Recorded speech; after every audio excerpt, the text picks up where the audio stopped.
Welcome to Townsend 505 or welcome back for your lovely viewer. Today I'm going to be starting a series that's been long overdue, or at least for me, that is. I wanted to start this in the beginning of January, but now I'm starting this at the very end of January, so it is what it is. Um, Joining me, not for the entire series, but for like a good chunk of the albums, or well, like definitely all of the 60s, he said. I could be wrong.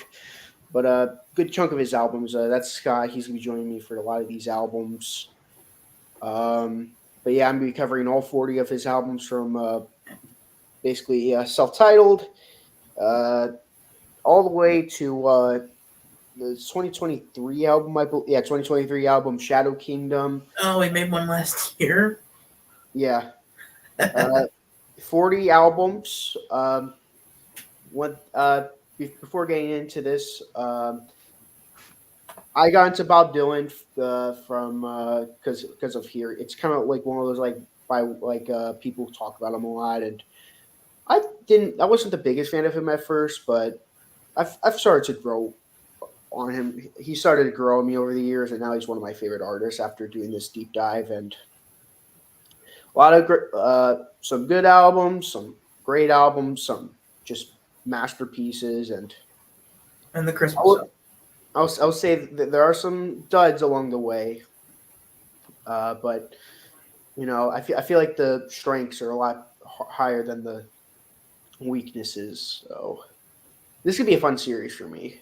Um, there's gonna be a lot of guests along the way. Scott's one of them. Adam's gonna join me for a couple of them.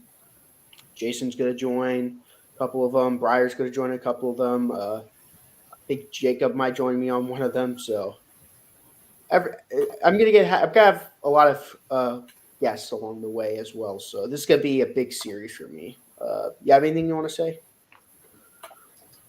Well, this is going to be fun. I've been meaning to get into Dylan for a while. The only two albums I've heard by, oh, three, take that back, three.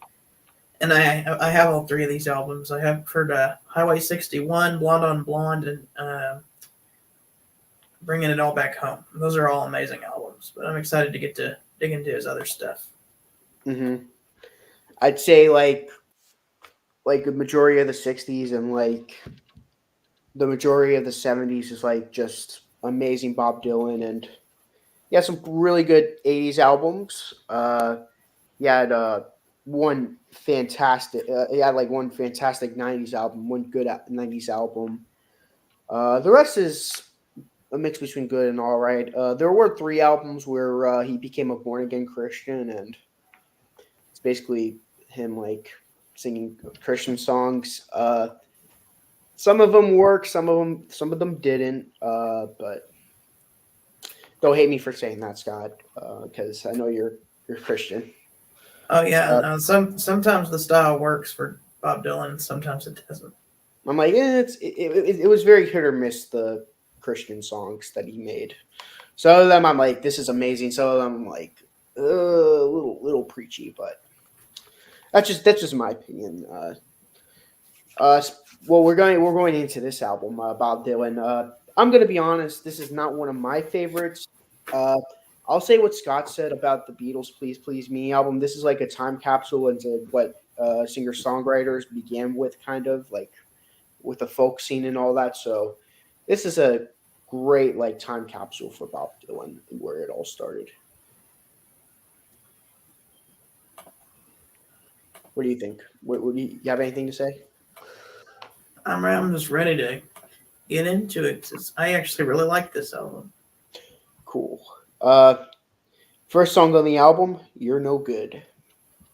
So I don't know what it is about this album that I really like. I think it might be that it's pretty much just Bob Dylan, his guitar, and his harmonica. That's all you hear on the album. I don't know why, but I just really enjoyed the vibe of this album. It's I mean, just drumming his guitar and singing. I don't know. I really liked that. I think this is a okay beginning to his discography. It's good, but I don't really see myself going back to the song really that often, especially knowing how many great songs he's gonna make after this.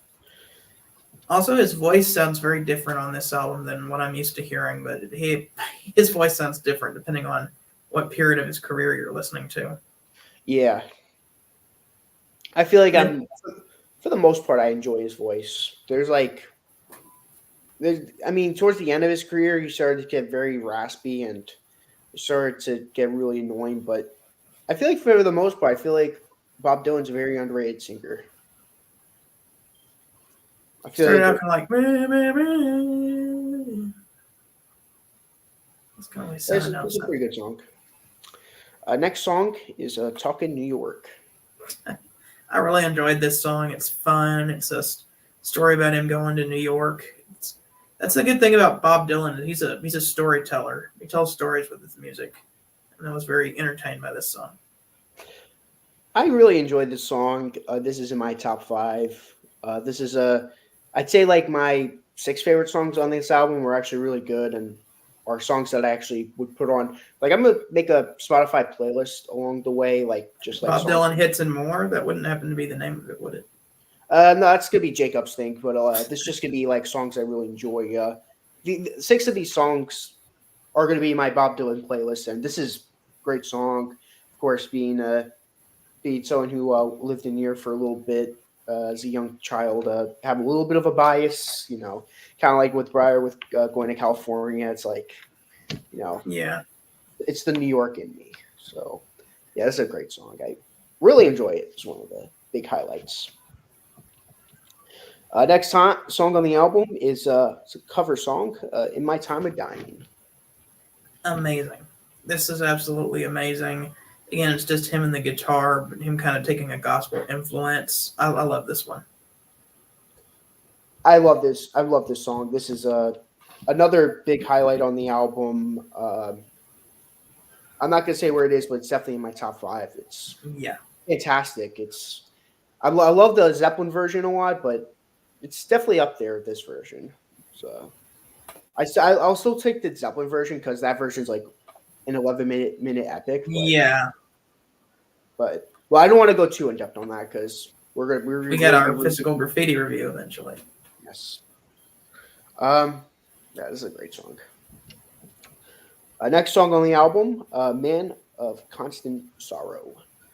I like this one as well. It's more just Bob Dylan, his guitar and his harmonica, but I feel kind of like maybe I like the whole of this album better than the sum of its parts, if you get what I'm saying. Like I liked all the songs on this album, but really just the fact that you can throw this on and just listen to Bob Dylan tell stories with his guitar and his harmonica is really what I like about this album.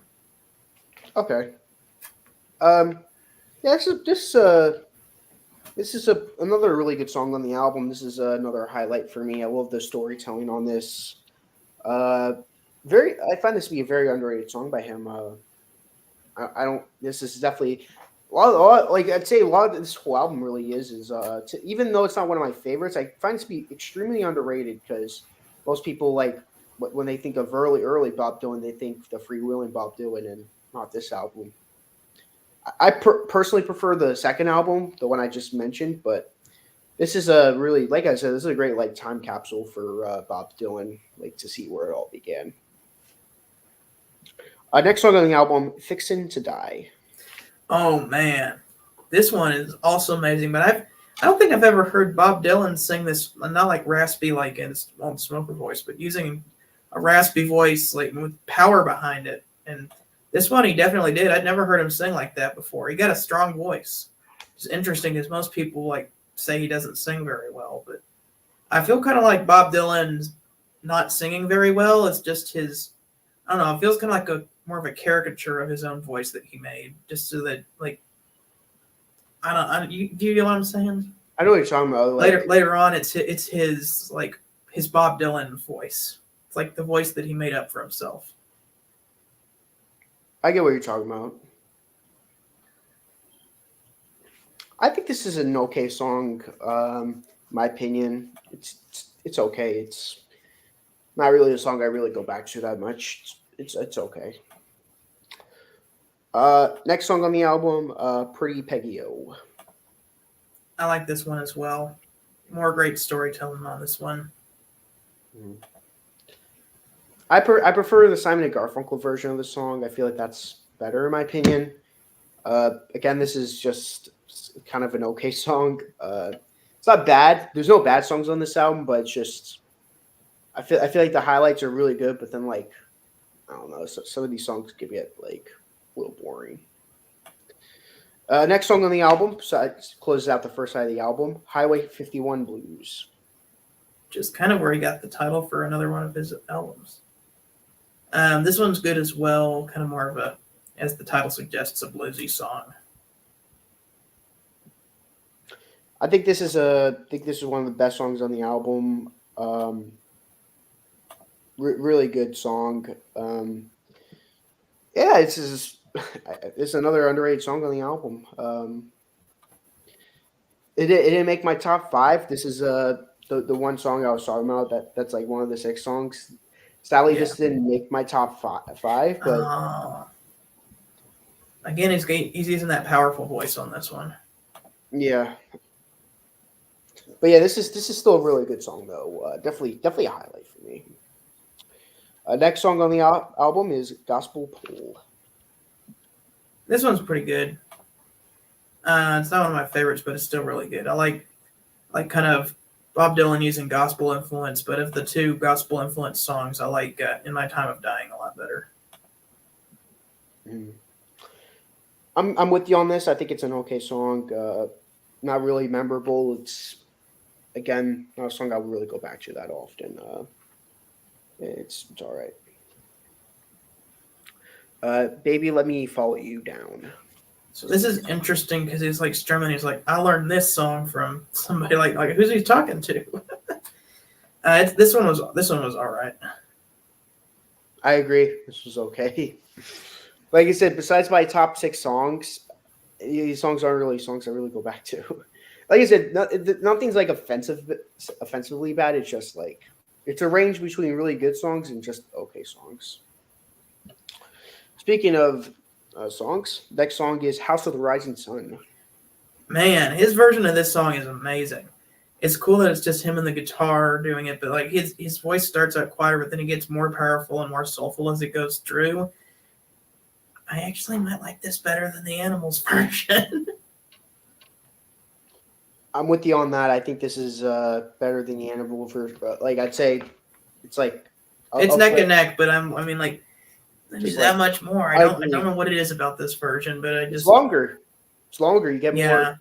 You get more time to hear the story and all that. Like with the Animals version, it's like it feels like it's a short song in comparison, and I feel like that hurts the Animals version. Yeah. That's kind of the same way thing with Mr. Tambourine Man by the Byrds. I feel like it would have been a lot better if it would have been like the full song they would have sang. But that's just my opinion as well. I do prefer the Byrds version, but it would have been even better if that was the case. Oh yeah. Freight Train Blues is the next song on the album. So I like this song. My favorite part is whenever he's sitting there and he just goes boo.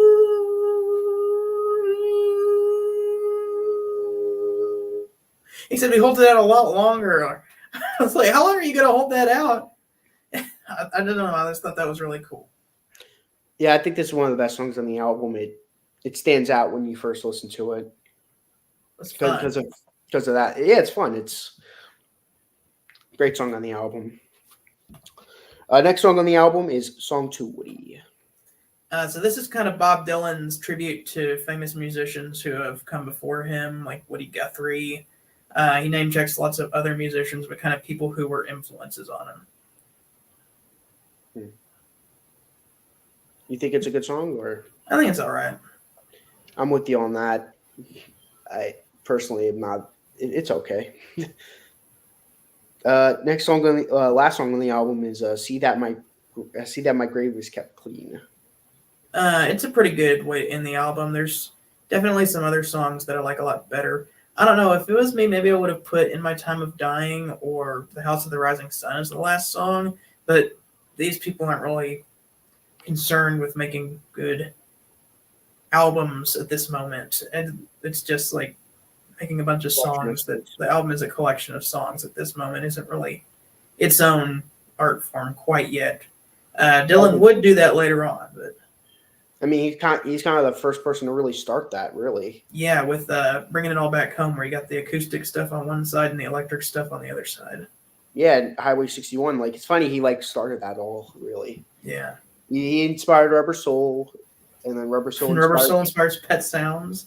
Pet Sounds inspires Sergeant Pepper, and Sergeant Pepper inspires everybody else. So yeah, it's crazy how like it really all started with Bob Dylan. Yeah. Just goes to show how important he is in music. Uh, I think this is an okay song. Probably, I think it's the weakest song on the album. It's the one I would probably go to the least amount. It's just all right.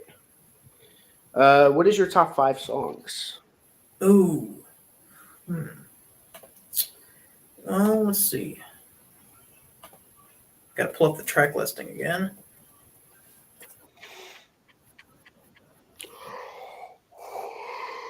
Number 5, or well, I got to start with number 1. Number 1 is most definitely "The House of the Rising Sun." Number 2 is "In My Time of Dying." Number 3 is "Freight Train Blues." Number 4 is "Highway 51 Blues," and number 5 is "Talking New York." Huh. We basically almost have the same top 5. Uh, my number 5 is going to be Man of Constant Show." Number 4 is going to be "Talking New York." Number 3 is "House of the Rising Sun." Number 2, "Freight Train Blues." And my favorite song on the album is "In My Time of Dying." Great, amazing song. As for an honorable mention, I'll give Highway 51 that honorable mention. That song's amazing. And for a dishonorable mention, I guess I'll say "See That My Grave Is Kept Clean." It's just an okay song. Uh, what is your score from 1 through 10? I'm actually going to give this an 8.75 out of 10. I actually quite enjoyed this album. I actually predict it was going to be 9 out of 10. So I was that close to doing 9 out of 10. But I'm gonna give this a 7 out of 10. There's too many okay songs to give it an 8 out of 10. It's like if it was just like 2 or 3 or 4 okay songs, I would have given it an 8 out of 10. that's why I gave it 8.75. I reserved 9s for something that 9 and above has to be one of the best albums I've ever heard. 8 means a fantastic album. High 8, like 8.75 means amazing, but like 9 has to be one of the best albums I've ever heard. Mm-hmm. For me, for a 9 out of 10, it's like, well, the way I rate things is a lot different from the first time, time listening, and every time after. Like when I first listened to an album, so like that Christian McVie album, it's like a 9 out of 10. Like I enjoyed every track on that album. It's just like nothing really stood out to me on that album. But a 9 out of 10 is like, or higher is like kind of like you with has to be really good for it to be that. But yeah, I have to give it a 7 out of 10. Sadly, next album is gonna be a lot higher than that. Don't you worry. Next album I'm reviewing by him, episode 2, is gonna be Free Will and Bob Dylan, and that's gonna that's his second album. Yes, that's his second album. I think it's a lot better. But yeah, I'm excited to talk about that album with Scott. I'll ask if anyone else wants to join us on that. I'm not sure. Like every episode, I'm probably gonna ask everyone, unless it's like a bad album or a mediocre album. I'm just gonna do that on my own. I'll join on a bad album if it is the bad album by Michael Jackson. Yeah. But thank you guys for watching this video, and see you guys in the next one. So long.